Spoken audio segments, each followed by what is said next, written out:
Hello, I'm David Chaston with 90 at 9, brought to you by interest.co.nz. This week at everything you need to know in 90 seconds at 9 o'clock. With news, the New Zealand dollar has touched its highest TWI level since May 2015, a 20-month high. There are a set of reasons. Firstly, the British pound has fallen sharply. This happened because their Supreme Court has decided that Brexit cannot be triggered without a vote in Parliament, and most parliamentarians campaign to stay in the EU. A mid-March parliamentary vote is likely. Secondly, Australia is leading an effort to ratify the TPP without the US. And China is keen to get its RCEP and its proposed FTAAP re-energised. So when the US comes seeking its Trump-style bilateral deals, the regional deals which will set the negotiating framework will be in place and very difficult for the Trump team to work around. New Zealand is in a good position here.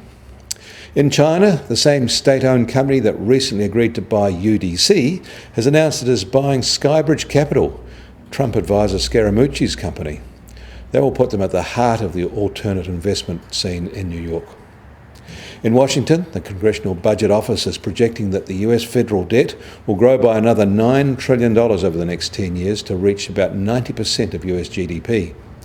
And that is before any of the new administration's aggressive ambitions around tax cuts and major infrastructure spending. All this will happen with the US federal deficit being its smallest in 2017 since before the GFC.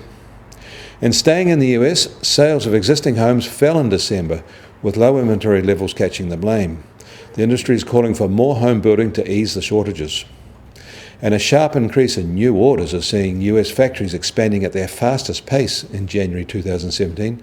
That's since September 2014. Interestingly, however, the same survey does not show a pickup in factory employment.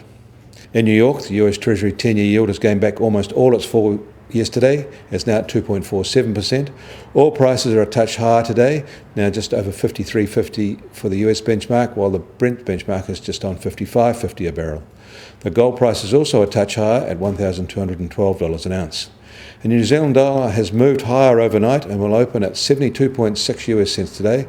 On the cross rates, we're at 95.8 Aussie cents, and against the euro at 67.6 euro cents. The TWI is at 78.1. I'm David Chaston. That was 90 at 9, brought to you by interest.co.nz.